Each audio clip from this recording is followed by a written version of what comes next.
আগামী ১৩ জুন লন্ডনে একটি হোটেলে নোবেলজয়ী ডক্টর মোহাম্মদ ইউনূসের সাথে তারেক রহমানের সাক্ষাতের কথা রয়েছে। তার আগে ৭ জুন ঈদ উল আজহার সন্ধ্যায় স্থায়ী কমিটির সদস্যদের সঙ্গে অনুষ্ঠিত সৌজন্য সাক্ষাতে সাবেক প্রধানমন্ত্রী খালেদা জিয়া তার রাজনৈতিক সহকর্মীদের পরামর্শ দেন আগামী জাতীয় সংসদ নির্বাচনের সময় বা দেশের গুরুত্বপূর্ণ বিষয়ে প্রধান উপদেষ্টা ডক্টর মোহাম্মদ ইউনূসের সঙ্গে দ্বন্দ্বে না জড়ানোর।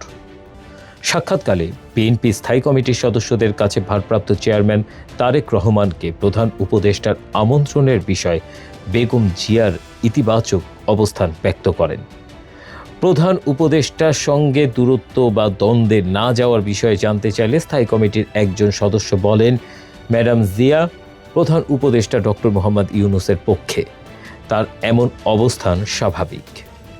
নির্বাচন অনুষ্ঠানের সময়সীমা নিয়ে সরকারের সঙ্গে বিএনপি যে দূরত্ব সে বিষয়ে বেগম খালেদা জিয়ার অবস্থান নিয়ে জানতে চাইলে স্থায়ী কমিটির নেতা সেলিমা রহমান জানান, এটা নিয়ে ম্যাডামের সঙ্গে আলোচনা হয়নি।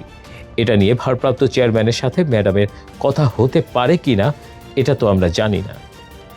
এক্ষেত্রে নির্বাচনের বিষয়ে সরকারের সঙ্গে যে দৃশ্যমান দূরত্ব সেটা কি সহনীয় পর্যায়ে আসতে পারে, এমন প্রশ্নের জবাবে বিএনপির সিনিয়র নেতা সেলিমা রহমান বলেন, দেখুন, সহনীয় পর্যায়ে তো অবশ্যই আসতে হবে। তা না হলে তো শুধু দল তো না, আমাদের দল জনগণের প্রতিনিধিত্ব করি, একটি দেশের প্রতিনিধিত্ব করি, দেশেরও একটা ক্ষতি হবে, জনগণের ক্ষতি তো অবশ্যই হবে। সেই লক্ষ্যে সহনীয় পর্যায়ে তো অবশ্যই আসতে হবে। সেজন্য মুখোমুখি অবস্থানে আমরা এখনো যাইনি। তবে এটা নিয়ে আলোচনা দরকার, আলোচনার মধ্য দিয়ে একটা সমঝোতায় তো আসতেই হয়, এটাই হচ্ছে কথা, বলেন সাবেক প্রতিমন্ত্রী সেলিমা রহমান। স্থায়ী কমিটির সদস্য ডক্টর AZM জাহিদ হোসেন বলেন, আজকে যথারীতি আমাদের মহাসচিব আমাদের দলের অবস্থান ব্যক্ত করেছেন। আমাদের দলের স্থায়ী কমিটির অবস্থান এটাই যে আমরা এই সাক্ষাৎকে পজিটিভভাবে দেখছি। আমাদের সঙ্গে সরকারের কোনো দ্বন্দ্ব নেই। আমাদের দলের ভারপ্রাপ্ত চেয়ারম্যান তারেক রহমান বাস্তবতার নিরিখে নির্বাচনের বিষয়ে মত দিয়েছেন। ৫৪ বছরে যার উপর ভিত্তি করে আমাদের দেশ দাঁড়িয়ে আছে সেই নিরিখে তিনি বলেছেন, সরকারের পক্ষ থেকে যুক্তি থাকতে পারে, কিন্তু আমাদের দলের ভারপ্রাপ্ত চেয়ারম্যান দেশের রাজনৈতিক স্বার্থ, দেশের গণতন্ত্রের জনগণের স্বার্থের নিরিখে মতামত দিয়েছেন। তিনি ইতিমধ্যে বলেছেন, সবার আগে দেশ। বাংলাদেশের স্বার্থের জন্য আমাদের দলের নেতা এবং প্রধান উপদেষ্টা ডক্টর মোহাম্মদ ইউনূসের বৈঠক থেকে সেটাই আশা করছি। আমরা মনে করি দুজনের আলাপের মধ্য দিয়ে ইতিবাচক অবস্থান উঠে আসবে, উল্লেখ করেন জাহিদ হোসেন। এক্ষেত্রে বিএনপি চেয়ারপারসন খালেদা জিয়ার অবস্থান কি, এমন প্রশ্নের জবাবে বিএনপির এই নীতি নির্ধারক বলেন, ম্যাডামের অবস্থান, ভারপ্রাপ্ত চেয়ারম্যানের অবস্থান, দলের সর্বোচ্চ নীতি নির্ধারণী ফোরামের অবস্থানও এটাই। এখানে কোনো রকম দ্বন্দ্ব বা বিরোধ নেই। সোমবার ৯ জুন রাতে স্থায়ী কমিটির সদস্যদের সাথে অনুষ্ঠিত বৈঠকে সদস্যদের কাছে মতামত জানতে চান তারেক রহমান। স্থায়ী কমিটির সূত্রগুলো জানায়, ভারপ্রাপ্ত চেয়ারম্যান সবার মতামত জানতে চাইলে সদস্যরা মোটামুটি ইতিবাচক মত দেন।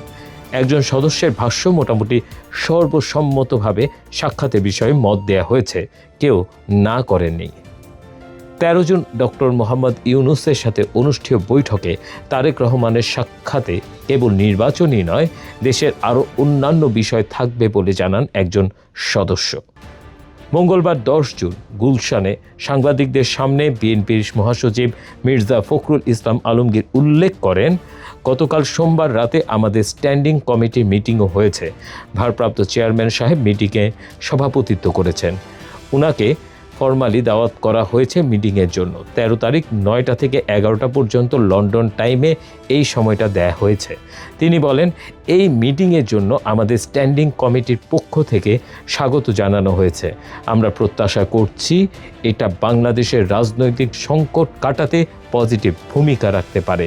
তিনি আরও বলেন, আমি ব্যক্তিগতভাবে মনে করি সাম্প্রতিককালের রাজনৈতিক যে প্রেক্ষাপট, যে অবস্থান, এটা একটি বড় ইভেন্ট।